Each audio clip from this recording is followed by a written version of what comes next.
genocide, massacre, the end of life itself. Shepard had seen what a glimpse, a slice, a part of it was like on Elysium as she saw the skies fall on them. All she had was a flannel on, a pistol taken from a dead officer as she looked behind herself and saw the militia and volunteers who had came for her for leadership. Men and women, mothers and fathers. We can't fall back. We can't let them know we're weak. We have to fight. We have to kill. Her rallying speech had been the first true account of the public record of Commander Shepard, she screaming, with all her heart, behind the makeshift barricades of the colony before she had hopped over with a mass of civilian fighters into the 1st Battalion attack. Kill or be killed, the beginning of the woman that would trace all the way into becoming butcher, though this wasn't what she lived. When she went over, she didn't see battalions and pirates. She saw machines, figures of flesh and metal that she did not know what was what, combined into an unholy union that paused her as they walked toward her like the mutants of horror beyond her comprehension, opening fire. She woke up to the gunshot she didn't remember in her memory, right in her forehead, blacking her out as she awoke in a snap on the bed of the medbay, several monitoring stickers torn off of her as she threw herself to a sit immediately from laying back. A scream was held in the back of her dry throat as she remembered where she was. Lyra and Chakwas had been observing the monitors that Shepard had been attached to that day. A little more scientific inquiry prompted by Shepard herself about the dreams, the visions. Every night, they get a little clearer, a little more concrete. It was hard to write off dreams when they played out the same, every night, and they showed her the same truths and revelations that had haunted her ever since Eden Prime. She'd see the exact damage of metal and flesh colliding forever, seeing the exacting detail of house and horror, to see flesh disintegrate and replaced by the electrodes and wiring of an arcane mystery that had existed longer than time it felt like. To know something had been so permanent, so unstoppable, it was a truth she had to be reminded of almost every single night. Sometimes she wished the Batarians came back in her dreams. No, she only got the end of civilization, and she had been helpless to stop it. Consistent, Chakwas commented in her usually dry voice. It wasn't exactly in good morale for the crew to watch, in any capacity, Shepard go through her madness-filled dreams, so the medbay had been cleared for the period of the observation. She knew what it must have looked like to the rest of her men and women, that she really was going insane. She knew insanity though, knew it when Thresher Moss had eaten her squad whole and when the sky fell on Elysium. She was stronger than that, and surely, there was more credit to give her than just that. Lyra had tapped her Omni several times before coming to the foot of the platform Shepard had been sleeping on. Do you know that this isn't entirely unprecedented, Shepard? Shepard sat up, hands rubbing down her forehead as Chakwas disconnected the nodes from her head. They're a support group for people who touch Prothean artifacts. Maybe Saren would have been there, she gestured to herself. Lyra just shook her head. Prothean cognition and memory technology is far beyond anything we can understand, but we know the principles of it. I personally know enough that it's not the method of transmission that is doing this to you but rather the content. She spoke politely, eyes darting between her Omni and Shepard's face. Your brain is being used as a storage drive. I suppose that each time it runs those memories back, your brain is acclimating, formatting almost to the exact specifications that knowledge needs to play out. Because that's what beacons are, right? Data drives essentially. Lyra nodded, flashing her Omni away. Unfortunately, it's going to be nigh impossible to translate that data back to any of our interfaces. So, really, all we have is just your word. Shepard had thought it easy enough to just explain that to the council, to her crew even, but still it was outlandish, out there, especially when the visions were. Lightning strike, through her temples, worse than anything she had ever felt as far as a headache went. Her hand flew to the implant at the back of her head as it was concentrated there. It wasn't real pain, no, it was just realization, clarity in the form of cognition. She struggled out to say as Chakwas rubbed her back easingly, you're telling me that the Protheans were able to translate their own feelings into this data stream that's now in my head. Lyra nodded again. Prothean technology is very non-mechanical, if that makes sense. The seamless integration and user interfaces toward organic forms essentially made the individual the interface unto themselves. Any present when Prothean technology is activated tend to be affected, or are able to interact with it to some degree, like arcs of electricity, perhaps. There was another set to her visions, one so much clearer, more distinct, and yet so much more mysterious. The image of that emblem, the eagle and world, an industrial hellscape dystopia she was chased through after witnessing an abduction from a literal black van.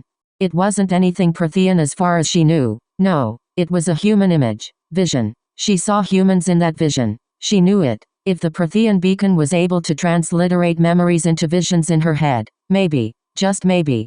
She had known Mai's strength only once applied to her. She trying to pull her down as the beacon took her. She was taken too, held up. Shepard held as a conduit, a hinge, between her and the device. Are you feeling all right, Shepard?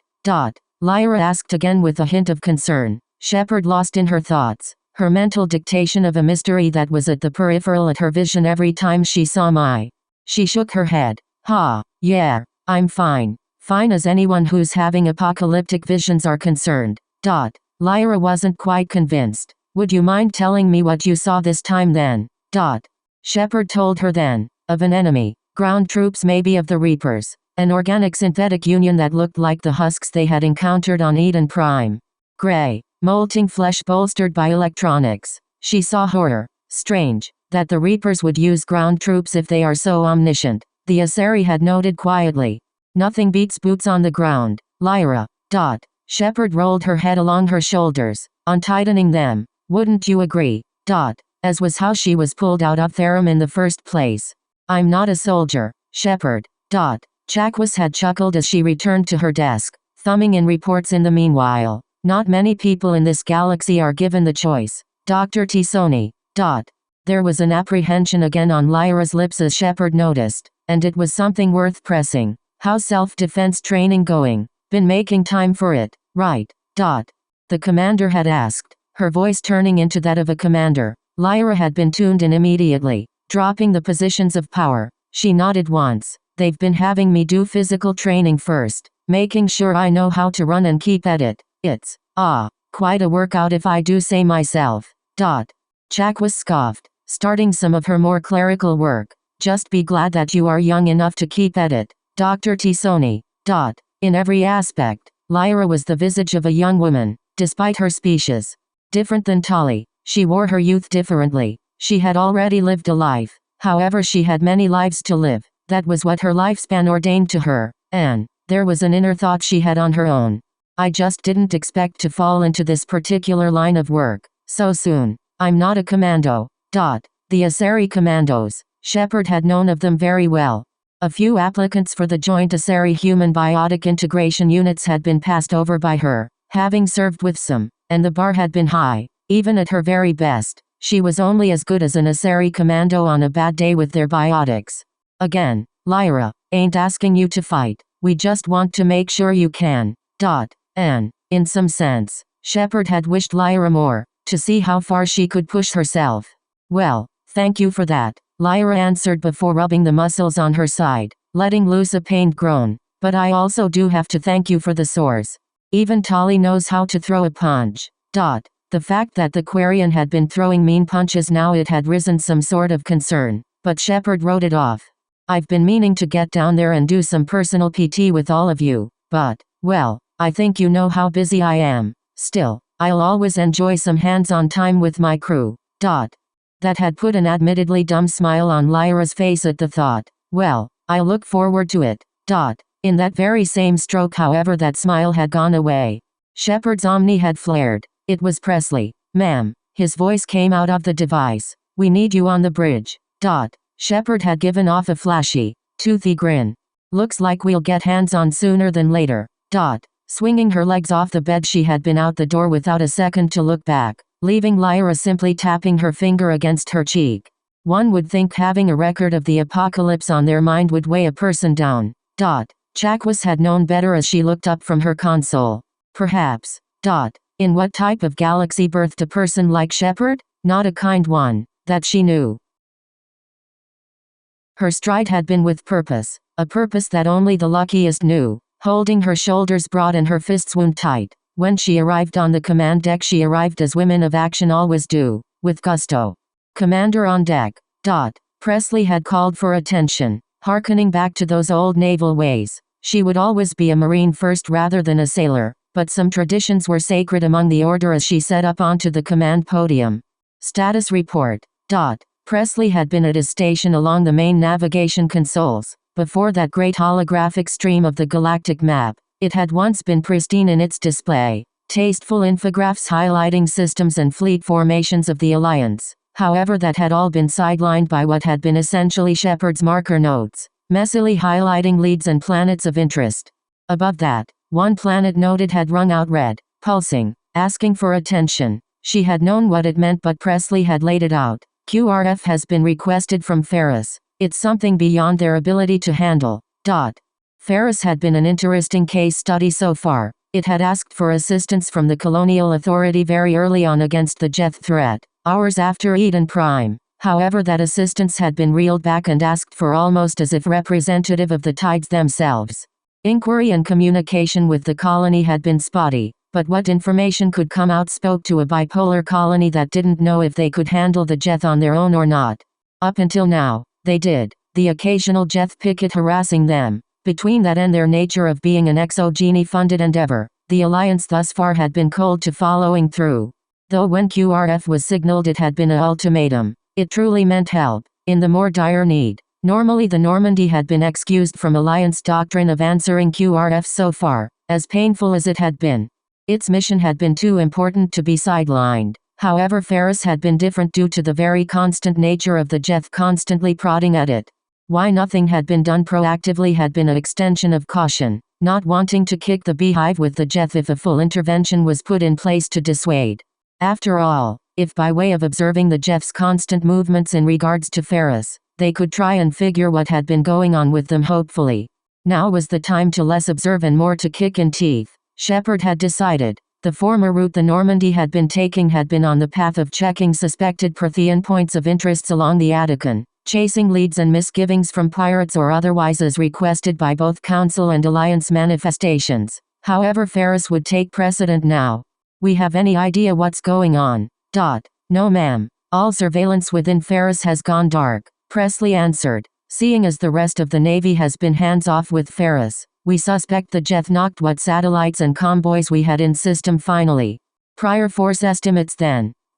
Company strength observed overall. Presley slid a report from the last report on Ferris. No Geth combat ships present, as far as anyone could tell. Alliance and Turian patrol fleets have kept Ferris relatively isolated from the larger Geth movements in the Attican. Prodding attacks. Scout ships seen in one space lane or another. The Geth testing their feet in the wider galactic waters had been what had been happening outside of the Normandy's journey. The Alliance fleet and the Turians upping patrols amidst heightening tensions with the Quarians and Covenant. Shepard knew Altis was playing host to an invasion fleet like the galaxy had never seen, but for the meantime, it was human and Turian mostly answering distress calls from mining facilities or colonies furthest out from Citadel space. Shame. Joker had said over the comms. Even if he had technically been in the same room, just up further the nose, the Normandy still needs to break in for ship-to-ship combat. Shepard never enjoyed the notion of the Normandy going ship-to-ship. For as long as she had known outside of fighter-bomber doctrines, the Normandy was a particularly prototypical example of the glass cannon stereotype. She didn't want to be on board if the Normandy took a hit. A ship designed for stealth would obviously have to sacrifice something. And she knew its torpedo and guns had been far beyond the capability of some destroyer classes. Leave the fighting to me, Joker. Wouldn't want to mess with the Normandy's paint job. Well, fine by me. Only means you're paying me to do half of what I'm trained for. All pilots needed a challenge, a fight. Nothing as mundane as being a simple transporter for what had been the spearhead against a galactic threat. She sympathized with Joker at that moment, but her two halves had been fighting at that moment. Between leveling with him and annoyance that he did want the Normandy to get into a fight. She had her priorities. Signaling to Presley, a faint hand gesture sent his way. Set course for Ferris and drop a status update next convoy we hit. Presley himself had motioned to some of the navigation crew, they nodding and affirming as the adjustments were made to the current navigation data. I ma'am. ETA 3 hours. With a nod Shepard spoke into her Omni. Joker, activate the stealth drive. We're going dark. If this is some ploy to get us out in the open, we'll do it on our terms. Roger Dodger ma'am. Presley, you have the con. Yes ma'am. The 6 of the Normandy affirmed as Shepard had summoned the intercom to her Omni. she speaking into it again as soon as it was finished. This is CO Shepard to all away team personnel. QRF to Ferris has been called. All hands. We are Redcon 1. Marines. Gear up immediately. Briefing in the well deck in 10. Marines on the crew deck not predisposed to security had rushed down the stairs. The entire Normandy abuzz now with movement as over half of its crew had made its way down the decks. Those sleeping spurred from their rest as the call was made. The pomp of power, the wealth of military, and all that war air gave had manifested in Shepard as she felt that same electric feeling of command and military. She too had stepped away to go down to the well deck, but not before stopping by the medbay on her way down. The door had already been open, one of the hitmen already halfway out. Doc. Commander. He nodded at her, a satchel of supplies in hand. See you down there. The commander had given the combat medic a nod as he disappeared into the elevator, being held open by other Marines. Chakwas had rose her eyebrow as Shepard stepped in, almost jealous. Commander, take care of her, shall you? DRT Sony is quite reliable company. I'll see if I can squeeze her in with the 20-something other Marines I got. Chakwas had chuckled as she twirled over in her seat and desk, getting ready for the inevitable combat injury reports that were to come of this. QRF reactions were hardly bloodless, if ever. Lyra herself had been holding a clipboard by her own terminal, staring at Shepard, unsure, but knowing what was to come. The commander had only casually walked over despite all the energy in the air. Shepard. Lyra asked up, staring at her, doing something. She gestured at her typing. Lyra had grimaced once before smiling sweetly up at her new commander. Writing my will. A huff of air through Shepard's nose. She didn't know if it had been a joke or not. Reaching a hand out, she had done nothing but pat her shoulder, coaxing the Asari up. We'll set you up with some light armor and a sidearm, but when we hit the ground, don't worry, I've got Marines for a reason. The inevitability that she was to participate in a military operation had been palpable. The anxiety in her shoulders Shepard felt. Still, she was nothing but encouraging, if not for Shepard but for herself. It's certainly an opportunity. Exogeny never cleared Asari researchers to get this close. There was a hint of cautious optimism in Lyra then, but perhaps it was a front put up for Shepard. I don't expect you to fight, nor do I want you to, Shepard continued. But if push comes to shove, follow our lead. Keep my head down, I presume, and don't get in the way. It was such a hostile statement. Shepard had been surprised she had said it all, even with her own motherly tones, but it came out with the necessity of breath. It surprised her, but there was always a reason why. Shepard had herself pretty well figured out at this point in her life, as best she could determine. How many of her people died because they couldn't keep up with her, fumbled as they tried to follow her stride? Somehow Lyra had extrapolated this, the way her eyes widened, the way she bit the bottom of her lip. It was very much a warning to her that she understood in one timid nod.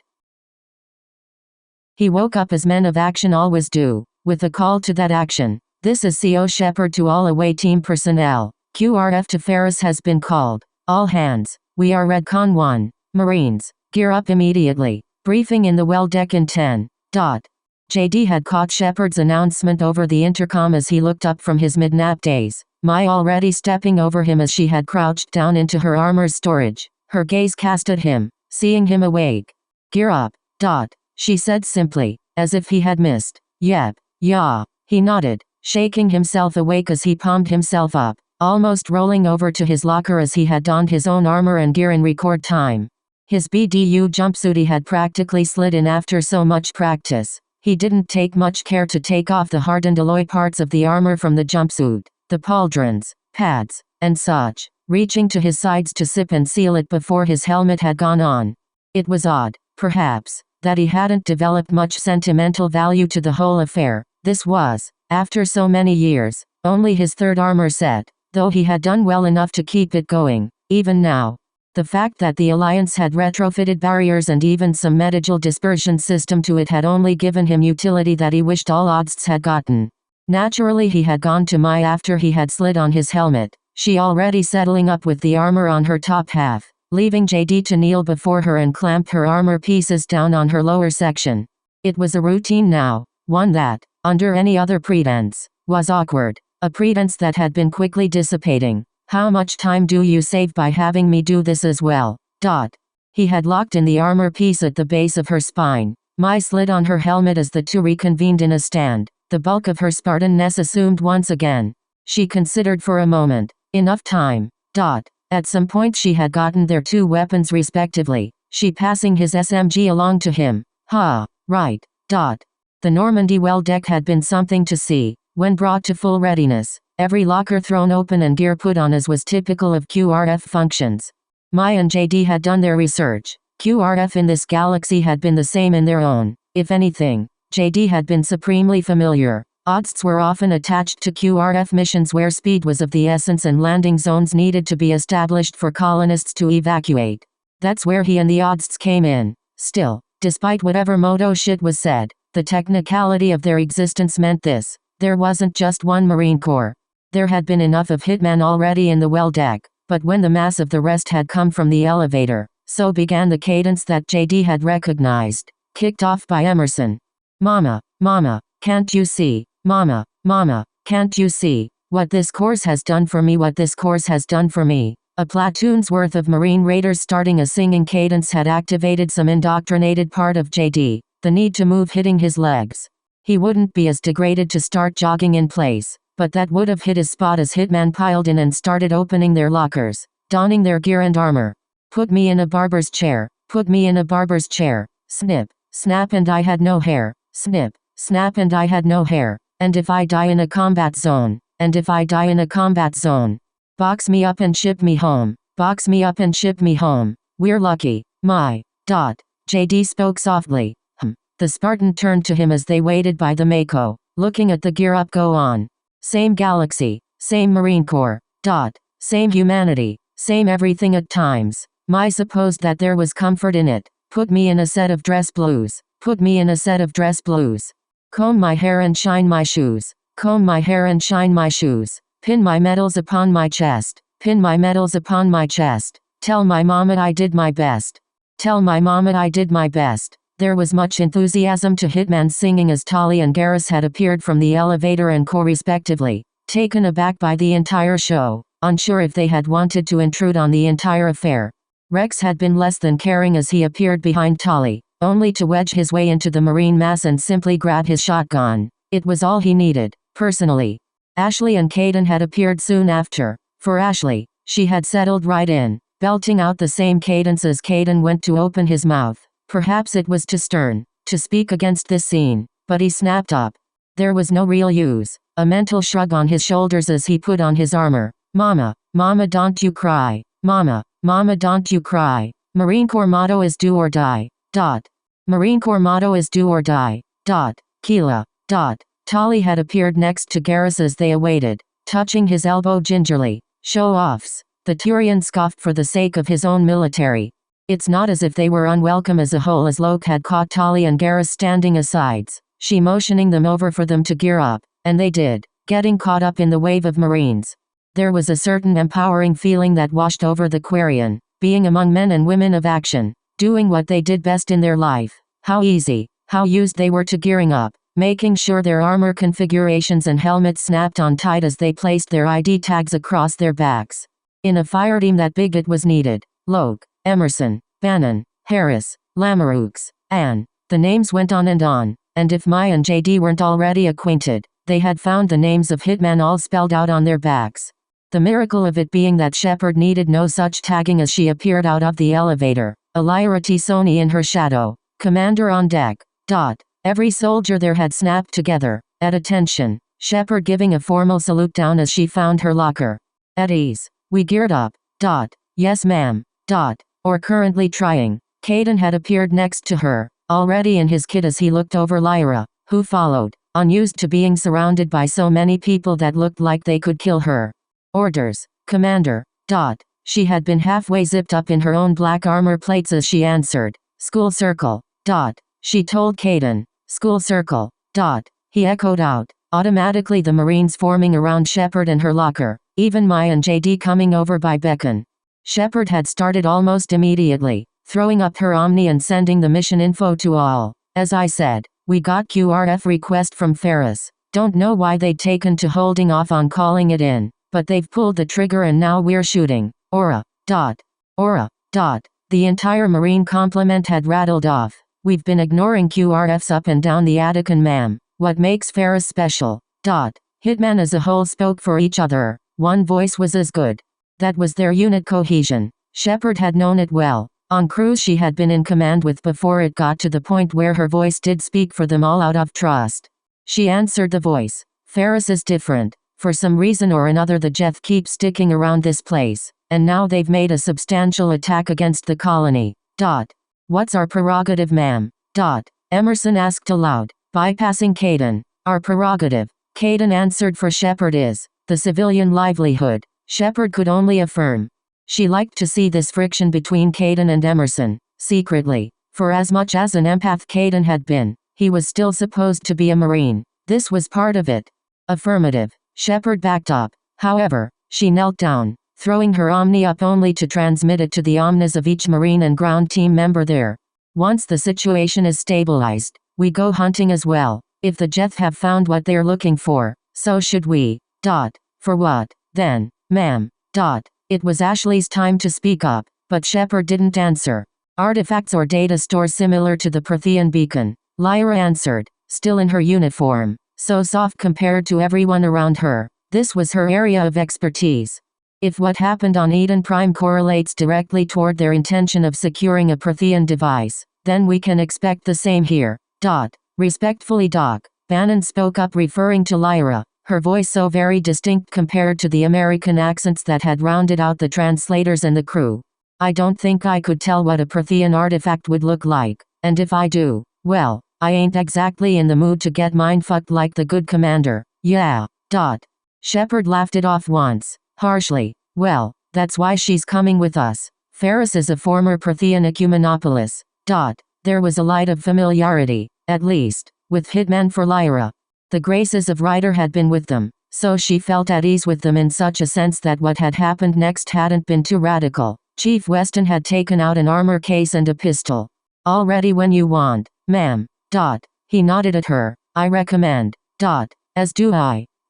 Shepard affirmed. There was an anxiety as Lyra looked down on the crate, seeing it open and the plates of armor so like those that the Marines wore on them. Kaidan had touched upon her shoulder once. Haven't taught you much, Doc, but it should be enough. Long as you stay behind us, that is. Mai and JD had bore witness to the first uneasy trials for Lyra, before Hitman and Kaidan, trying to gauge what would she need to be trained for to keep up. The same process that played out for Tali had been enacted on Lyra, the distinct issue being that Tali had been born with a hatred for Geth. Lyra, not so much. She wasn't a fighter, and it showed as she used her biotics to try and throw some of those who had been training her for practice. It showed in the way she fumbled with the handgun. JD had heard Garrus mumble to him, witnessing all of it. Amateur. Stay behind Chief Gull. She got enough room for ya. A voice from the crowd, and Mai had actually affirmed as well in a nod, silent as she was. She had been almost as much of an enigma to the Asari as the Protheans had been, some untouchable being whose even its allies stayed away from as if radiating a bad aura. To be fair, how could she not give off such an impression? It was the first time since Therum that Lyra had looked up and down Mai, seeing the monster more made of mental than man look at her too, and in her black visor she saw a starless sky. She had jumped when Tali had rigged her. Hey, the first drop is always the hardest. Behind her own purple visor she had winked at the good doctor. Could be fun. That what you been having? Fun? When I send you out there. Shepard shook her head in a half-disappointed swagger. Tali had shrugged in jest, a shotgun slung over her shoulders in short order. Garrus had had that sympathetic look to his face plates. He knew in some piece of himself that they as aliens, were in over their heads on that ship. It wasn't as if they had a choice, whether or not they did want to be here. The galaxy needed them to be there. If I can choose to feel anything out there, shooting pyjacks, I choose fun. Rex had been more than receptive, backing Tali up, the way he had added to her training, her drills. It spoke to a Krogan right, the right of pain. Of anyone in that galaxy, the Krogan had been able to claim pain itself as their defining trait, given to them by the circumstances of long ago history placed onto their very genes. The Quarians were the runner-ups, and Rex say that in Tali as he had punched her down one day, dead center of her chest. Do you know what it's like to keep fighting? Even after taking the hardest hit in your life. he told her as she coughed up into her throat, feeling as if something was broken inside of her, crawling back as Rex approached on the training mat.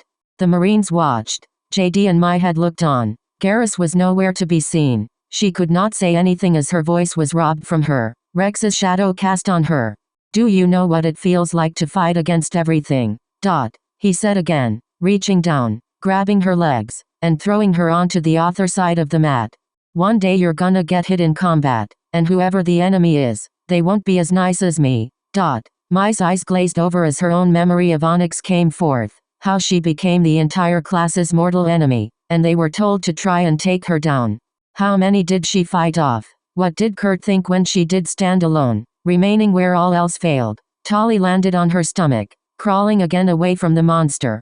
You think they're gonna just let you crawl away? Well, she rolled over onto her back, reaching down to her boot, an item there that people had forgotten. A knife had been drawn as she pointed it at Rex. He smirked. Do you even know what you're doing with that thing? That thing. Knives. He glanced at Mai, knowing that of anyone there she had been the most qualified. Even then and there was still a dare of a challenge. Rex had placed his hand upon Tali's shoulder and she had seemed comfortable with it, of all things. What's up with the colony itself?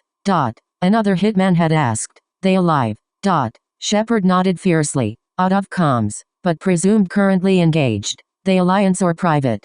As was always the nuance with the colonies. A corp called Exogeny has headed the colonization effort here. You know how it is. First come, first serve, and they make the bet that if the planet has any particular resources they're entitled to it. Shepard responded with a certain irk. Dr. T'Soni, you would be better disposed to talk about Ferris, actually. And that Lyra had been as she stepped up. As we stated, Ferris was a Prothean world to the highest degree, its surface covered completely by the Prothean civilization in both infrastructure and, unfortunately, dilapidation given the rot of the planet. Given the structural decay and latent radiation given off by the ruins, settlement here was, and still is, inadvisable, as only the larger towers peak above the toxic dust clouds. You ever been, T'Soni? Emerson asked in turn, always focused on the particular details of a mission like any good Marine raider. She shook her head sadly. Alliance permissions for Prothean worlds has always been stringent, especially when it came to privatized colony worlds. Well, now's your chance. Shepard had decided. Saren wants something here, and he sent the Jeth for it. Pay him back for Eden Prime. Aura. The crowd had resounded. Good. Now stand by. We'll see what our insertion options are and then it's point and shoot.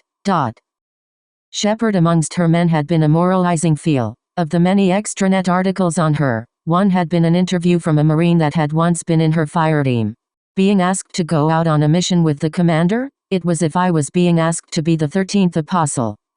Stick with Shepard and you'd be alright. That was the feeling JD had gotten with Shepard, though he had been wary of it. How many times had he felt that sense of security with dead-odds sergeants? One time too many. Mai at least never trusted anyone to lead. No one that hadn't been a Spartan, that is. That was just how she operated. So, it left the two naval soph off to the side as usual, waiting for the 3 hours that it would have taken to get to Ferris to pass. I prefer chess. Shepard declared, invited to a little waiting game of poker by the Marines. Come on Skip. It's nice playing a game where luck is involved. Ashley had basically bullied the commander into sitting as the two sat across each other in that circle, surrounding an overturned locker used as a table. Because we're the monument to good luck, right Williams? We make our own. At that moment Ashley had a winning hand, slapped down onto their table as those playing had all given out a roar of displeasure. With Shepard, every moment, looking from the outside in, or the inside out, it felt like a moment in time, in history. A photo taken then and there might have ended up in the history books. No wonder that those that found themselves outside of that circle had been like Lyra, in over their head and not sure of what to do yet, dragging an armored case, approaching the two spooks. Garrus and Tali had found their place besides Mai and JD, or, at least more specifically, JD, leaning against the Mako or sitting against the tires. There they had their quiet chattering, looking on at what human Marines were like in those precious moments before deployment. In short, as Tali observed, they didn't look like they knew what was coming. You tend to, after a certain time, Not worry about what you're gonna get sent into. It's really not worth it. Garrus wiped the scope of his sniper rifle down with a fiber cloth. Shepard had asked him to bring a long gun, and so he would. Really now? Tali leaned her head over, tapping his shoulder with the rim of her helmet. Garrus could only nod. Whatever happens to you, happens. No use worrying about it. Each day, without fail, JD had liked Garrus more and more. To think this was how he was going to get acclimated into a galaxy with aliens that weren't Covenant, it was too perfect. Perhaps it helped that some of those aliens had looked human. That was why he had seen the pensive look on Lyra's face as he approached him. Hello. JD had lifted his hands from resting on his gun. A light wave. Letting the armored case down at her feet, she turned over to Mai. She standing rigid in the shadow of the Mako's rear section. I've been advised to hide behind you, if there is any fighting. Lyra's timidness had only intensified as she had approached Mai. Through the glint of his visor, Garrus had caught the feeling Lyra felt. She really catches up to you, if you're not prepared. He mumbled, putting aside his sniper rifle and crossing his arms, leaning back against the Mako and looking up at the Normandy's dark ceiling. I don't know how JD does it, truthfully. Neither do I. JD had been surprised Garrus had coaxed out some banter from him. He had also been surprised he heard the way Mai's tech suit had sounded when she turned her head to look at him, her head tilted. Garrus and Tali had been surprised when Mai's helmet depolarized, showing her face behind it. Such technology hadn't yet been commonplace amongst helmets that were standard issue in the galaxy.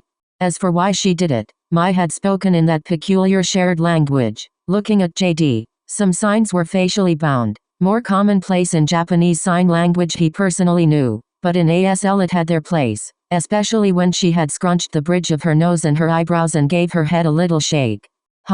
She had taken the banter literally. It hurt her in some small way, at least, and JD hoped he was reading her right. He shook his head defensively as he brought his right hand to his chest before wiping the heel of his left palm along his right index finger.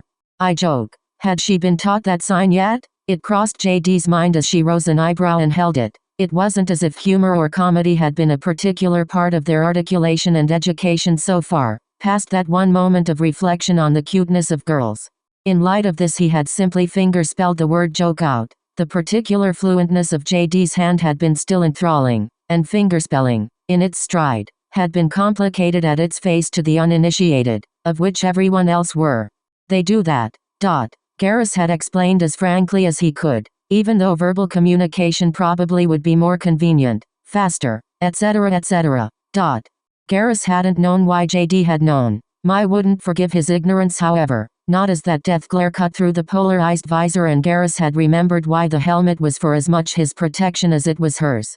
JD shook it all off, head tipped at Lyra. We'll take care of you, don't worry, we all will. How soft his speaking voice was, Lyra had noticed after the sparse interactions they did have so far. It was a nice voice, but it reminded her of matriarchs who had spent centuries in solitude. Well, I'm glad to hear. She croaked out, the zip of Mai's visor polarizing again, hurt and tensing Lyra again for a moment. I was also wondering if you could, helping me into this armor. It had partly been because he had been seen helping Mai into her armor that Lyra had looked at JD specifically as she asked. The rest was out of logical deduction between the Quarian, Turian, and whatever Mai had been. It was no matter, however. He had known how to put on regular Alliance armor. It reminded him of suits that firefighters put on back on Luna, and, in any case, he had been fitted for some armor in case of his BDU's own failure. As versatile as the Odst BDU was, it hadn't been the same piece of work as Mai's own. Inevitability would eventually dictate when he would stop wearing the skin of another life. If anything, this current BDU had lasted longer than any SETI had before. The kinetic barriers had seen to that. It's pretty simple, Dr. Tisoni. JD had rigidly said, unsure. You have to get down to your skinnies if you don't have a standard Alliance uniform on tap. She didn't. I would like some help regardless. This gear is borrowed and I don't want to damage it. She said slowly. In the back of his head, Odst squadmates in deployments past had been chiding him.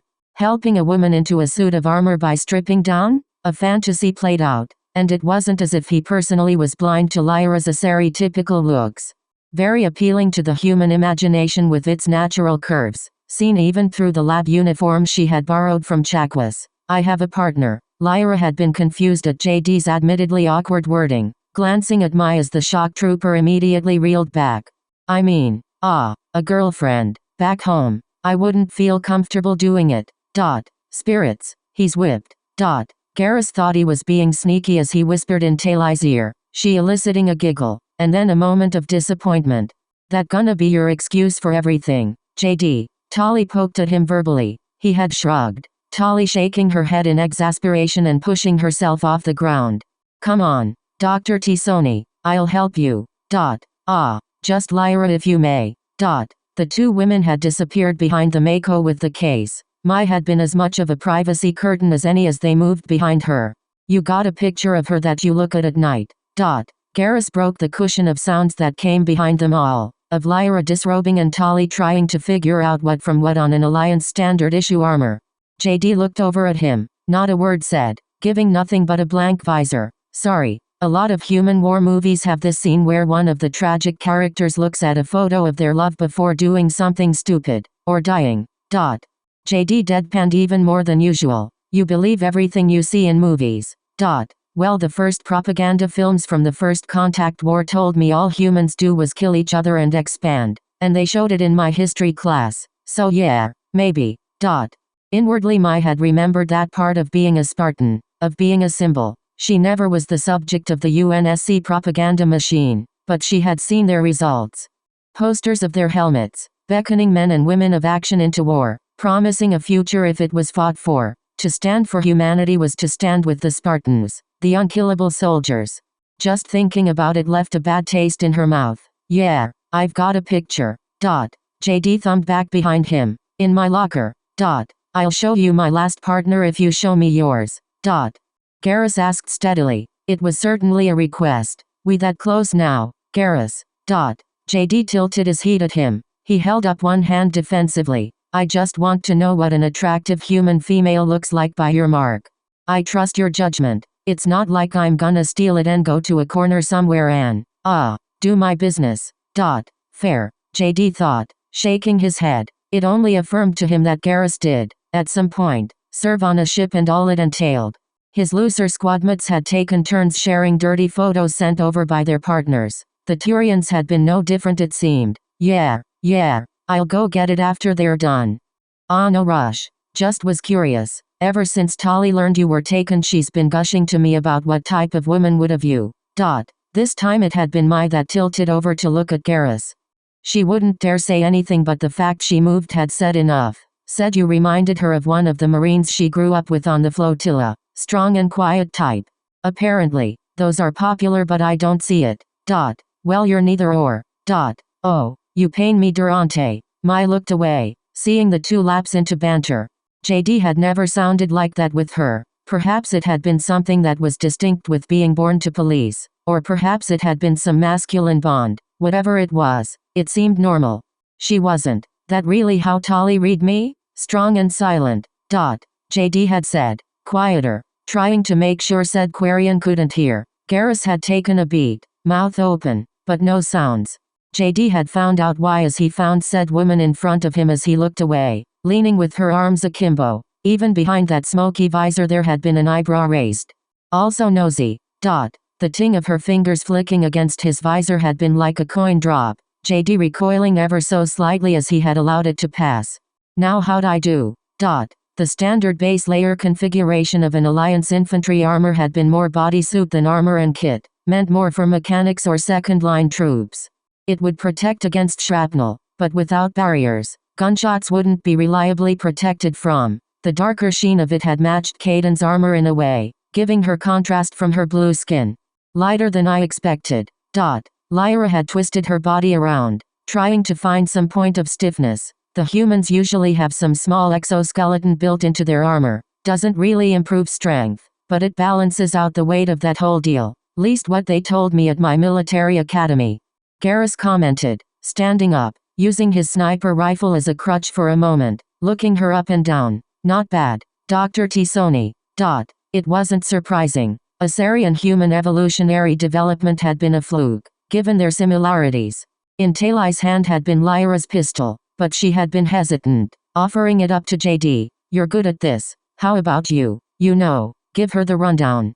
JD nodded promptly, taking the gun offered. M3 Predator. Typical light pistol. He weighed it in his hand a few times. Not that he had known much of civilian firearm ownership in this universe, but back home as he knew, the M6 had become the standard model both in and out of the service.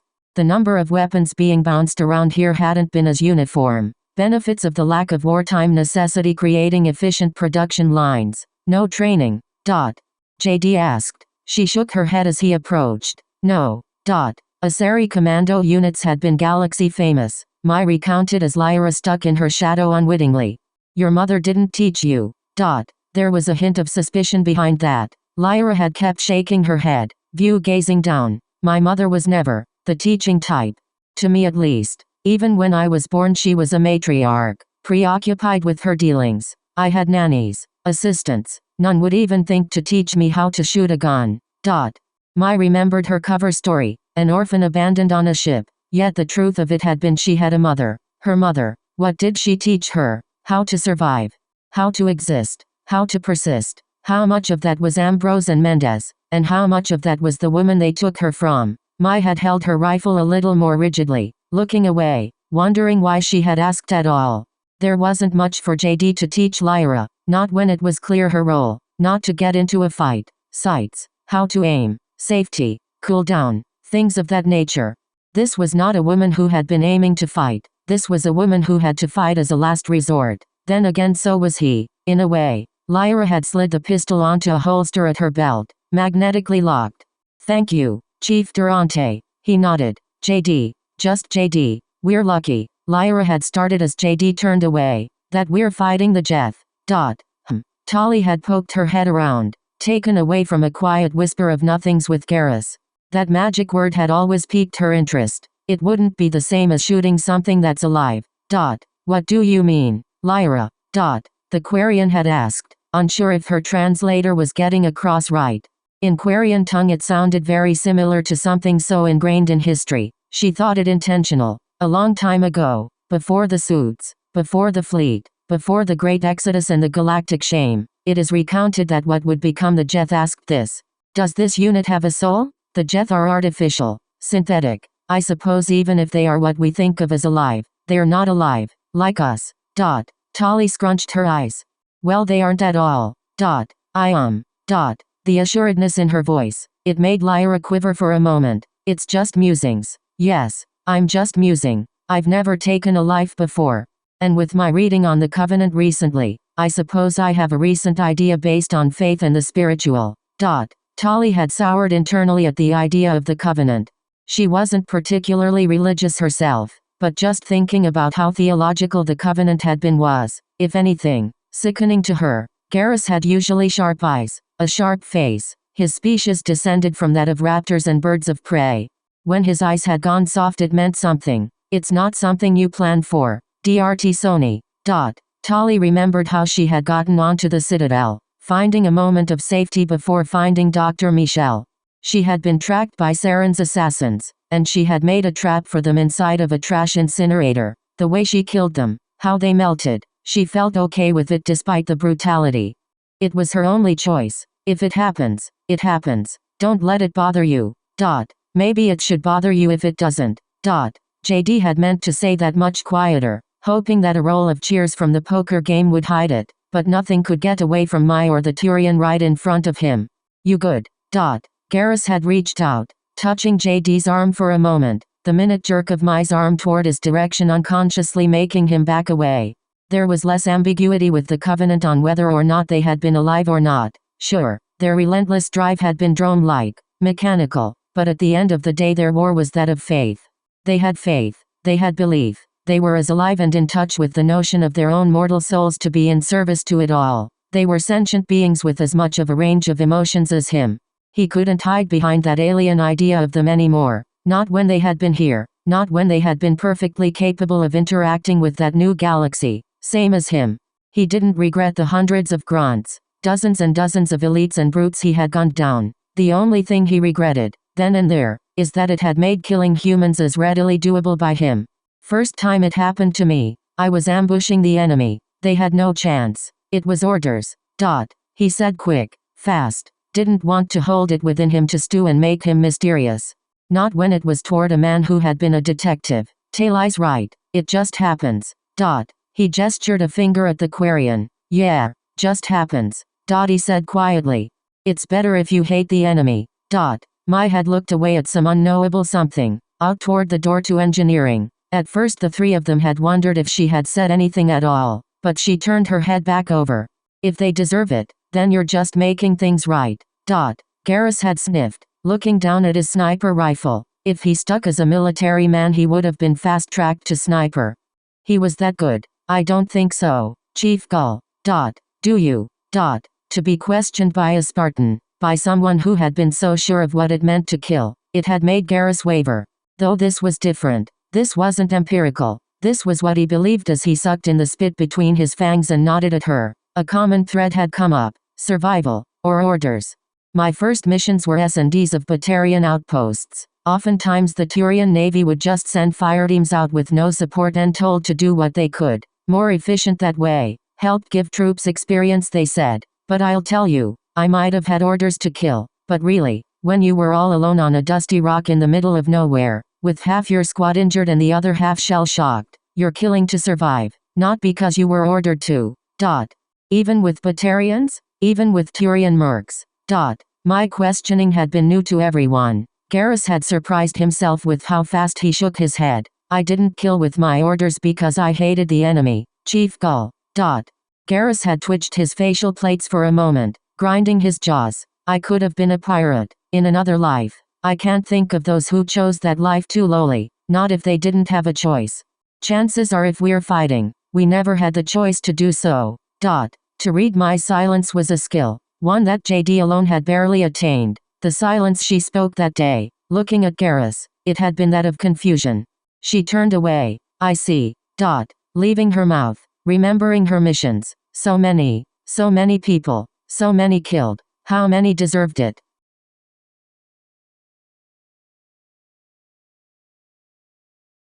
Most of the time, QRF responses were full of, usually, Makos being dropped from the sky amidst gunfire and explosions, Marines rushing out from the well decks of ships as they raced to save the day. As with all things when it came to Shepard, this wasn't it. No Jeff ships in atmosphere, no unified colonial traffic control, no radio going off the hook screaming for help. Just the silence of the Normandy skirting over the dead world. This galaxy had offered questions that JD couldn't begin to comprehend of his own, answered only by the Covenant of all people. Had there been a Prothean-type civilization before humanity? As the Covenant had now answered, translated and all, explained in their press releases, yes. The Covenant had been chosen by the Forerunners, the ones who had built the foundations of the galaxy. The Forerunners, at least to him, hadn't been as readily known to humanity at least than the Protheans. He had only known of the Forerunners through reading up on the Covenant's public releases. The fact that this galaxy had used the relays to start off had meant everything. Still, looking down on an entire world, dead, maybe Shepard's visions had a point. Maybe there was something out there, ready to reap. The entire Marine contingent of the Normandy had been brought up to the command deck, because, as it turned out, apparently they've got a landing space big enough for the Normandy to proceed with regular docking procedures. Presley had reported. Gotta love the private sector. Joker had been leaning up out of his seat a bit, peering out the windows at the skyscrapers that had risen to the Normandy's flight altitude in atmosphere, rolling clouds offering only peaks at the city beneath. Always gotta make things easy. That many people up there people had been squeezing by to get through, though if it meant coming out fast, it was tolerated as Marines and guests stood in a line, with Shepard and Lyra at the front by Joker, the rest having started the line at the airlock. Where the colony was had been relatively indistinct according to the colonial authority, but it hadn't been anything the crew had been unprepared for. We've triangulated where this colony is. One of the sensory officers on the command deck rattled off. Joker, you've got your coordinates. Thank you, Mike. The pilot had rattled off teasingly, the entire Normandy doing an abrupt turnover port. Even with the inertial dampeners there was some sway to it. Only Mai had felt it coming, her boots magnetizing as every other person on the deck had shifted a foot over. A very predictable outcome given how many people were standing. Joker gestured at an imaginary something above him. Seatbelt sign was on. People, your fault for not listening. Fuck off, Joker. A Marine had yelled out from the back, only fueling his short laugh. Shepard had only patted his chair as Lyra had been off her feet and on the arm of the co-pilot seat. He had actually apologized for. Sorry about that. Wasn't meant for you. Just had to remind the ground pounder who's really in charge here. I'll beat your crippled fucking ass, you cunt. You're gonna be shitting broken bones next time I get to ya. Lyra wasn't entirely convinced by it all, but it wasn't for her to question as Shepard reached a hand out, pulling her up. "ETA Joker." The commander asked, ignoring what he had just pulled. "Now." "Oh, all right then." Alenko had been one of the first lined up, ready to head out, Shepard's hand signaling him. "Lieutenant Alenko, you're on point with Hitman. Secure the colony and we'll call it from there." Kaidan had nodded, affirming, arms crossed and ready. Shepard had only then moved to look at the special guests who had been relatively off to the side, still braced in case Joker had done another hijinks. Only Rex had been intractable, unbothered. As for the VIPs, you're with Chief Gull and Chief Durante for now. As what everyone who hadn't been Alliance military had been called, VIPs. Came with you to fight, Shepard. Rex drawled out, not to follow. One step at a time, Rex. The Normandy had shifted down, the reverse G's of it lowering, the great shadow of a tower above them. Joker had easily slid her into a landing port. He was disappointed with it, raising his arms into the air. "Really? My first QRF mission and all I get is this." The docking clamps around the Normandy had slid into place as if he was in another Alliance shipyard or space station. "Yep, that's it, Joker. Presley." "I ma'am." He yelled from the back. "You have the con." The doors to the Normandy's airlock had unlocked at that moment, and suddenly all the Marines had went gun up. Ready, even when in the belly of their own ship. "Airlock access is clear." Hitman's point woman Loke had rung out, the ship's docking point open and revealing the stony accessway on Ferris. The ship 6 had been screaming for both redundant doorways between decontamination and the outside world to be closed, but with that many Marines shuffling out, it wasn't worth the effort on a world with breathable atmosphere. With a click, Shepard's helmet had gone on, her rifle activated as with one hand gestured Hitman had moved out. "VIPs, stay back, come out when I signal. Gull, Durante, stick with them."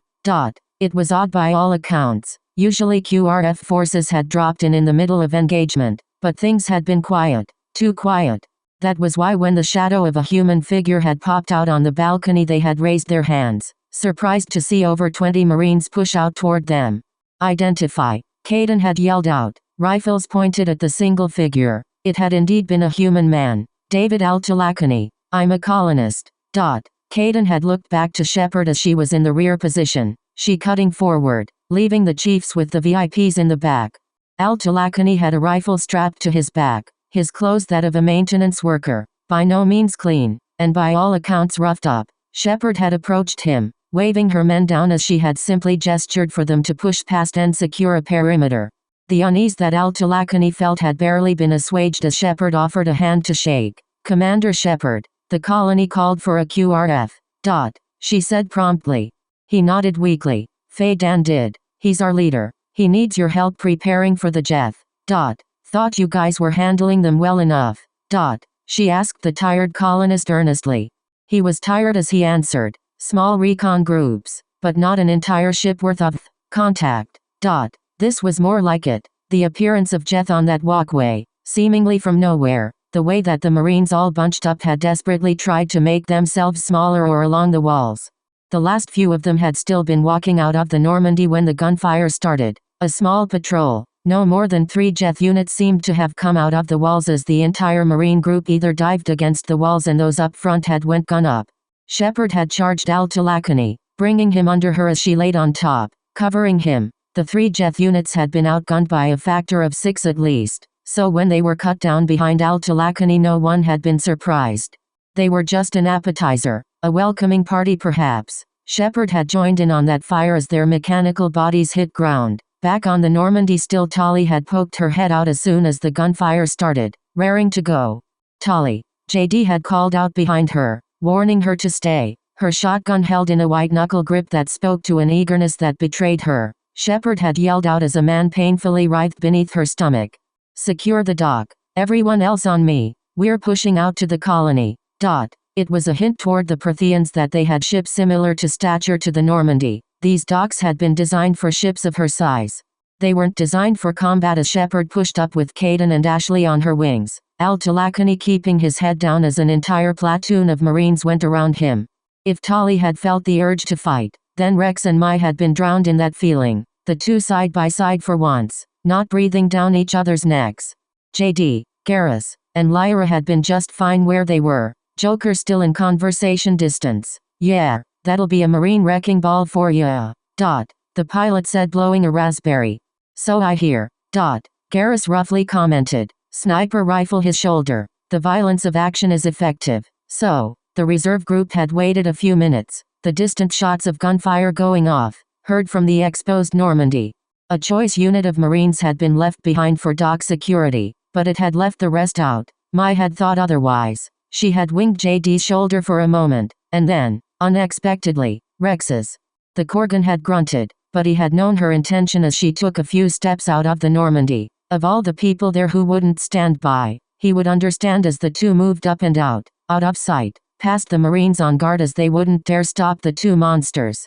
JD had been left alone, not following. It was his initiative now. The comm channel had been heavy with combat chatter, throwing fire at Jeff that had been in that very tower. All of it had reeked of aggression, of fighting. It seemed far enough away by JD's gauge at least. Hey, Garrus, the shock trooper asked of him, the Turian leveling his sniper rifle ready. On me. He nodded. Ladies. The Turian asked behind him. They had been expecting, and Tali had been raring to go. Lyra had that shake in her step, the memory of that same Jeth gunfire rattling her, a hand on her pistol, still in its holster. Tali had pushed past Garrus, more purposefully bumping into him in good jest. Lyra had to be beckoned with a shift of his hand. Al-Talakani had his head between his hands, sitting behind crates as one of the hitmen had stood ready above him, rifle out. Hell of a fire team. The Marine mumbled. Al-Talakani had looked up to see that black shock trooper and the Turian up front. A Turian. The colonist had been surprised. Garrus had nodded as he aimed up and out at the ready. More than that. Garrus thumbed back. All we're missing is a Drell, Volus, and Batarian for a true diversity. His snark was appreciated as a meaty explosion had went off, shaking the dust off the roof of the bay. JD reached a hand down, grabbing Al-Talakani up. He was weak, his grip barely there as his rifle was left behind on the ground. Your settlement nearby. The shock trooper asked. Yeah, he said. He was strained by this whole deal. JD had seen many settlers out along the colonies have this dead look in their eye, their entire lives destroyed after being built. Lyra had looked up at the ceiling above, the ancient Prothean ruins that had been denied to her because of private interest. It took her mind off the present gunfire echoing further in. Mind leading us there? We can help out while we can secure the area. JD asked softly. Mai had been proactive. Hitman 1 actual. VIP section is moving up the rear to the colony. Copy all. The sound of gunfire behind her voice had been heard as Mai sent off the message. This was what it was like, following in Shepard's wake. The bits and pieces of Jeth left, the bullet holes and scorch marks. It led the way into the tower proper, Rex and Mai on point. Hell had been brewing around them and they were just missing it. Still they were walking in more than the steps of Shepard. Lyra had took every step so precisely, her head craned and cocked up and down, seeing the geometry of her surroundings. We walk where they did. She said, beneath a helmet put on. Tali had been more focused on the pieces of Jeth, disintegrating and exploding around them. Still, she entertained the good doctor's words. Yeah. Lyra nodded as Mai and Rex had led up the stairs by Al-Talakani's prompting. The man silent, amongst foreign people, aliens, and that machine of a woman. How many billions of Protheans called this their home? All just wiped out, just like that? Leaving behind nothing but these ruins which still stand, which still function. How many ghosts, how many souls had been left there, and why? These Protheans were lucky, a thought for both Mai and JD. Glassing left nothing human behind. Just the blackened rock and the crystallized crust of a world damned. Was it an infestation? A disease that reeked the Protheans? Or was it themselves? Garrus had looked down a long corridor, only seeing a squad of hitmen attend to one of their own. clutching his stomach as one of them passed some biogel over it. Fighting had been close, but not close enough for some of them. The tower rocked with it, Al-Talakani shaking with each concussive rock. He felt a pain beyond them, folding his arms across his chest and shivering. They walked through that tower, missing battles, missing firefights led by Shepard, but eventually they had made it to what had been the colony on Ferris, Shoes Hope. Colonies were often built on the skeletons of the original colony ships, and it didn't surprise anyone there that it was built into the bones of a freighter. The UNSC wouldn't classify a colony of that size as one, JD knew, more of an outpost, but the Alliance operated on different guidelines. The very fact that there was a colony here meant that it was a planet within the human domain, and all that that meant as far as galactic politics went. Prefabs and tents, a sorry-looking state, but Mai wouldn't judge. Better than she headed on New Jerusalem, entering into the open-air perimeter. Defenders posted on low walls and crates, looking at her, aiming guns at her as she entered. Jeff. They yelled at her. She had shrugged off one shot to her shields, barely moving as she gestured back behind her. Al-Talakani had rushed up. It's me. It's me. They're part of the QRF. God in heaven. Is that what's going on? It was odd to be in the midst of hell and not be the cause of it. Mai feeling her kinetics recharge back in as the rest of the procession moved up, spooked by the report of one gunshot hitting Mai. Only JD remained behind, an arm out holding Lyra back. Shit, the Alliance got a lot more diverse since we got here. Mai had raised her hand in as much of a calming presence she could. Normally in these instances she would have already been on top of them, drilling into their heads. Times had changed. Pinging her radio. Hitman Actual. We've made contact with the colony. Awaiting on you. A battle-heavy response, filled with the cool tones of a woman who had made her life in it. Copy. We'll rendezvous. Broadcast your coordinates. Even with that promise the fighting around them didn't stop, but eventually, they had subsided altogether, replaced by the march of boots. Though there had been a moment there, standing at the barricades, dirty colonists looking at them as they all stood, unwilling to go forward, to initiate beyond what they had gone to. Al-Talakani had already rejoined them, but that only left a line, spread horizontal, spread out from the doorway, as if they were subject to a firing line. JD had taken a glance back as he tentatively moved up, gesturing Lyra to get behind Mai. Gunshots had flowered from the doorway. These colonists had been busy. The lucky colonists were always busy, because otherwise JD had found them dead back on drops. The Turians and Krogan shared very little in their long galactic history together. Shared animosity toward humans had been one of them. Krogans hadn't much trusted anyone, and Garrus there had stood on more of that history, but together with Rex, they had been the ones keeping their guns at low ready. Tali wasn't going to say anything, neither Lyra or Mai. He was once the quiet man in all of his squads. He remembered as he let the rifle drop on his sling and he put his hands up. We're here to help. Shepard had come not too long after with more Marines than the colony had hoped for. A whole platoon for what was increasingly evident had been a small AO, all things compared. Normally cities had been more the operational space, not towers for colony rescues. JD had pointed over to Shepard as she had come in the same pathway that the rear team had come through. He had been the only one to bridge that gap, and consequently one of the colonists had done as well. Short-cut hair, utilitarian, cheekbones deeply shone and wrinkled, caked with dust and debris. He looked like a colonist. Faye Dan. These types of leaders always earned their mark by hardship, and he had the taint of it. Pushing past JD before they had even shaken hands, JD had figured what type of aura he had put up. Ignorable.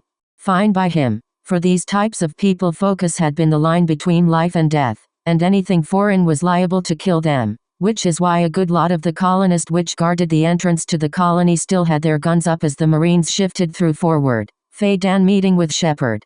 I'm so glad help finally came. And Commander Shepard no less. Her reputation preceded her, her assault rifle's barrel dripping with carbon buildup. She had put on a smile as she took Faye Dan's hand to shake, but was distracted as one of her men was carried through, his arm across another, took a shot to the gut. Armor had stopped it, but the concussion remained. The colonist had welcomed her Marines in readily, and that she was glad for at least. The Jeth have been prodding at us for days now. We didn't want to call in an official QRF. But things just got too hot around here. Faye Dan had explained, gesturing to the smoke and fires around. We're colonists. not fighters. Shepard's gaze had lingered, and so did Lyra's for that matter. Around the encampment, it was pretty much nothing out of the ordinary, no obvious signage that would bring the Geth here. The Geth never did anything aimlessly. Exogeny funds this colony, correct? Shepard asked, one hand before hers stealthily gesturing the rear team to move forward and up. They did at my and JD's lead, shuffling with the Marines into it. Fadan had nodded readily. Most of us worked there at some point. They're set up in the connecting tower. Exogeny, as far as Shepard remembered, operated on the fringes for a reason. Out of sight, out of mind. The private ventures of human endeavor she never really enjoyed. We haven't been in contact. The Geth are doing something fierce with our comms. And, well, the bridge has an army of Geth patrolling. Shepard had patted the man's shoulders, coaxing him into the colony. If it were easy, you wouldn't have needed our help. Yeah. Even now she had given him a smile. Right. Yeah. Still, with you here we can get this colony operational again. As the two walked in, a darker woman had walked out, approaching the remaining rear group. You too, and you, with the sniper rifle. She had pointed at Mai and JD, followed by Garrus. We need you on the wall. We've got contact crawling up one of the support towers. As far as command went, no soldier was intractable about who the orders came from when it was in the thick of it. And you, Krogan, we've got a door that needs plugging on the other end of the colony. Rex had belted out some amusement. As long as he fought. Come on, Quarian. He had summoned Tali with him and she had been just as enthused. It left Lyra alone, caught up in the colony as it all moved around her, her feet on ancient metal. In a brief moment of sanity, Lyra grounded herself to what she knew. Looking up at a tower that went higher still, she thought of the Protheans. Only on Thesha or Ilum, planets of purest airy might and majesty, did they come even close to the projected structures that these Protheans left behind now from their extinction. They were nothing but ants, crawling on dead bones and burnt worlds. She had gone to her Omni, finding a place to sit within the colony, and started typing her notes. Deja vu, coaxed by the colonist that seemed to command the defenses. JD, Mai, and Garrus had rushed through the dusty colony. Men and women were shell-shocked, all looking at the odd trio be ushered to a raised railing and platform. Shu's Hope had been situated on what felt like an open-air courtyard. Peering out into the clouds they were above, the nearest skyscraper connected to their current tower clearly showing a problem. Skidding to a ready on the railing, Garrus had been more than willing to verbalize. You've got a Geth problem. Dry humor had been always up his alley. His audience had been less than expecting as he glanced over and saw two helmets look at him before looking at each other. It was a tough crowd, he realized, going to his visor and adjusting for what was to come. Spot. Mai had let out. JD had only nodded, letting down his own weapon and clicking the side of his helmet. There was still a base 0 to their HUD software, one that let JD point out targets as Mai had practiced one of the finer aspects of her skill set.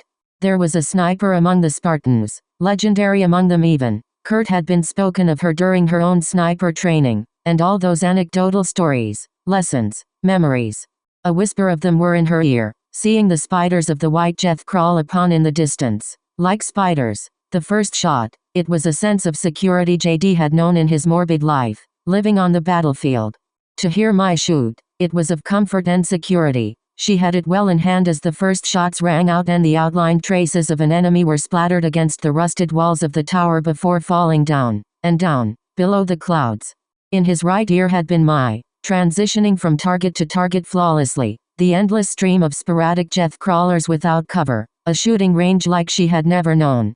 To his left, Garrus picked up the scraps. Like spiders, JD couldn't stop thinking of the white Geth like them out in the distance. To him they were nothing more than the size of spiders. Being born on Luna, he lived a relatively normal childhood, all things considered. However, like all born on environments such as moons or space stations, there were little things associated with how unnatural it was. One of his father's duties as a detective had been to investigate contraband smuggled onto Luna, and into Circeum City, insurrectionist activity, mostly, bomb-making materials or weapons, otherwise drugs or counterfeit goods. There was one case above all, however, that JD remembered as a child. Mai had modified her DMR, cutting down its barrel to afford her more ergonomics if push came to shove, recrowning it on her own. However, Because of that, the flash of muzzle fire that emerged had been larger, and he twitched at it for a moment. It was a fluke, really, an honest mistake. A shipment of perishables had carried on stowaways of the 8-legged kind, house spiders. Little black apparitions, barely the size of a thumb, crawling about in a sealed container and quarantined in port by the authorities. They had bred hundreds and hundreds of spiders crawling atop each other, sealed inside a cargo container the size of a shack. Circeum's ecosystem, there wasn't one, did not support spiders if anyone could help it. The idea of spiders getting loose in the city had been terrible in its own right. This was the first time JD had ever seen a real-life insect. His father had brought him to the port just for that fact. It wasn't the spider that JD remembered though, it was how they were dealt with. A unit of UNSC Hellbringers had been in transit in the same port that day when the spiders were found. JD knew the specifics of them after he became an ODST. Siege soldiers. When positions could not be blown up, they could be burnt out. Their flamethrowers and white phosphorus had been the closest the Covenant had gotten to knowing what it felt like to be glassed. They were there that day, and, on the recommendation of the Port Authority, they were the solution, something that the unit was more than happy to oblige. A woman with a strong Hungarian accent, she had been from Reach, had, a moment before she hauled her flamethrower over to the cordoned-off area of the port where that container had been, stood before JD and looked down upon him. "Will it hurt?" A younger JD had asked her as his father held his shoulders in caution. The woman smiled down at him. "I am merely cleaning what is word." She considered. "Making of purity. It hurts because must." She turned away, her hands ready with her flamethrower as she simply slapped down her goggles and walked before that cargo container and aimed. He remembered the flame. He remembered the heat. He remembered what it looked like when thousands of spiders were alight, burned into his memory. He thought it was beautiful. There was something else though. Two pieces of a puzzle that were never intended to lock together. This was what the Covenant thought when they glassed planets, glassed humanity. He understood now. By God, he knew. He felt. The two marksmen didn't particularly notice when JD had taken a knee and instead sat against the railing, his helmet disguising the blank look on his face. What Mai did notice was Garrus, however, deciding to see how exactly he had been taking the shots he did. He had been landing all of them. Garrus hooked his left arm around, using it as a crook for his sniper rifle to lay on, stock in his shoulder. In the corner of Mai's eye she had recognized the technique. "You're not just some grunt, are you?" Garrus had been in the middle of sucking in a breath as another shot rang out, and, appropriately, a white jet had fallen off, down into the clouds and then, eventually, to join the rubble of Ferris. He let go of it only after the shot. "If you must know, I was a sniper, not by choice, but turned out I was just a good." Mai had fired off a burst from her rifle. "Another kill," he continued. "Shot. Specializations. With a Spartan's uber competence in every military technique. Such a concept seemed vain if applied, but still there were outliers. Like her with solo operations. Spartans who had been snipers, explosives experts, leaders and pure destruction made metal. They were something beyond compare. They trained you special. This was the most he had ever talked to Mai. It was easier than he thought, but still hard. After the fact. She ground out as she put another Jeff in the ground.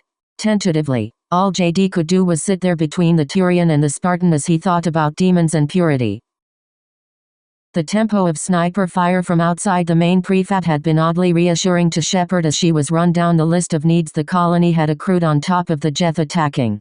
Food, water, sewage, bare infrastructure and security. Faye Dan had gone over this up and down as Shepard agreed with her head nodding. Helmet on the main planning table and all of its holographic allure. Lost in its blues, the familiarity of what she was doing, it gave way to something over the shoulder of her mind's eye. Machine and flesh and blood and extinction to be reaped and destroyed, and the cycle goes on and on and on and on and on. Words out of her mouth as Faye Dan was describing the Varen problem. "There's a reason the Jeth are here. We suspect. Not suspect." She knew. If the Jeth were here, Saren was interested. She knew it in her bones, her heart, her mind. Faye Dan had been taken slightly off guard as Shepard said it, looking directly into him. "What would that be?" He asked with a raised eyebrow. Shepard had reeled back for a moment. She would never be so upfront like that usually, not to a colonist. Trying to find her words. She was always at least 3 paragraphs ahead in a conversation. That being said, she was off recently, no doubt with how she slept. Did Exogeny find anything particularly anomalous in regards to the Protheans? The Geth are awfully interested in them nowadays, especially working technology. Faye Dan had paused, working over an answer in his own head. Maybe a touch too long, but the gunfire had often broken her own thoughts years ago when she was unacquainted. It would be easy to say so, but we've found nothing here. Exogeny, that is. No artifacts. No new technology. Nothing. Nothing. There was never ever nothing. 0 was an impossible number, 0% something that was in itself a paradox. Shepard had inwardly shaken herself. She was getting too paranoid recently, and it had been showing, even against someone she had hardly known and was in charge of assisting. Metal footsteps behind her. Faye Dan and Shepard turned over. It was Kaidan. Valentine is fine. He'll be up as soon as the healing agent kicks in. He reported, thumbing over to the colony's own medical prefab. Hitman was reliable as far as fireteams went, courtesy of her mentor of course, but it meant that she could afford to stay put and lord over the situation as needed. Kaidan reporting the one injury so far, and it had been impressive that it had been only one, had settled her mind. She nodded as he approached, helmet in hand as gunfire continued, albeit quieting as it got further and further away. Rest of our fireteams going hunter-killer. Kaidan had nodded at Shepard, up and down, giving us a cushion. Another gunshot from Garrison, his sniper rifle punctuated. Smooth sailing, knock on wood, Commander. She affirmed with a nod. Our lovely host here says we have some things to assist them with before we can sanitize the area and proceed with our prerogative in regards to our council tasking. Faye Dan nodded in turn now. I hate to ask such a thing. We're such an independent colony that it pains us to even call out for help. But please. Shepard rose a hand. Say no more. You're certified badasses for living out here on the ruins of an alien empire. You know that? Just allow us to help. It was true that Shepard had a calming effect on people who were dying, according to one tabloid piece on her. Faye Dan believed it at that moment as much as he recognized it was a childish appeal to his ego. Go ahead on what you need again. She thumbed the mic of her radio as Faye Dan explained. Water, Geth, and then Varen. That's all we need dealt with. Faye Dan had gone down the list, what they needed and what had been happening. Clogged up water veins, rogue Varen that needed to be hunted, and, of course, the Geth down the way and their reinforcements.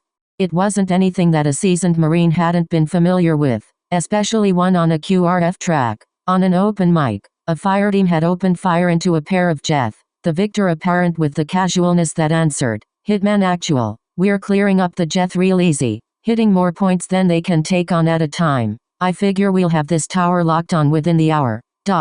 Shepard nodded, locking eyes with Kaidan. Hitman will largely secure this tower and then push out toward the Exogeny HQ. I need shooters here of course for rear security, but also to help these people out. We're not gonna be here long, so we've gotta do what we can now. Kaidan nodded promptly, hitting his radio. Hitman, I need forward units posted, but the rest to rally back at the colony. A procession of affirmatives came over the net, and then the gruff hum from Rex. His channel had been open for a moment longer than usual however, as if considering something. Me and the Quarian, we're still doing work. Kaidan opened his mouth to answer, but Shepard raised a finger. She was going to take that. Proceed as you will, but we need you back to organize for a proper strike mission. Behind the radio she heard Talai's shotgun blast, only for a metal crunch fall. Talai's panting had followed before a distressed grunt from her settled. We'll be back soon enough. Was Rex's answer after the reverb. Going dark. Getting busy. It was a decidedly casual conversation based on what he had been standing over. 2 dead Geth in the tunnels of their tower and, more importantly, a Quarian in question. The Covenant had gods. Tali remembered. Forerunners. That was what the translation turned out into Quarian in her readings of the Covenant. Tali had looked upon a pair of Geth, kneeling upon that bright light as she and Rex had rounded the doorway and looked down into a room. It was a sight unexpected, and it filled them with questions. The Covenant might have had answers to this on their own. On faith. On spirits. On life. Does this unit have a soul? She wasn't Covenant however. The answer she gave the questions in her own head was of gunfire. Having raised her shotgun and blowing them away, the young Quarian had turned her head to Rex urgently after they dropped, and her eyes were that of doubt. A doubt he understood. What am I doing? Good. He muttered, glancing at her smoking shotgun vent. A breath she held was let out as she realized her shotgun was overheating, the pain going through her gloves as it dropped. Ow. He was young once. He made mistakes. Rex kneeled down and picking up the shotgun, holstering his own. Tali had reached out after dealing with the pain, however he had stopped her with a raised palm. A bit of shotgun overheating is due to the carbon buildup. He racked back her shotgun, exposing the vents and the blackened suit on its coils. Abruptly he had jerked the gun like a crank once, sending a great deal it off. Less carbon, more time on target. Here. He had shut the shotgun closed, handing it back to her as she was silent, taking in the answer. Thank you. She said, almost silently amidst the hum of an ancient building. I don't respect mercenaries, you know, kid. Rex nodded to himself. They kill for other people, fight for causes not their own. I respect my enemy if I know, at minimum, they're fighting in something they believe in. He pointed at what looked like an altar of light and the disintegrating bodies of the Jeth. That looks like belief to me. Belief in something. She looked back for a second. How could machines believe in something beyond empirical? Do people deserve to be killed for their beliefs? Rex had grinded his teeth. How many bodies and how many years had he dealt with in pursuit of that question? Why hadn't he been dead yet? The answer was the same one he gave the Quarian. You're the one on the trigger. That's up to you to decide.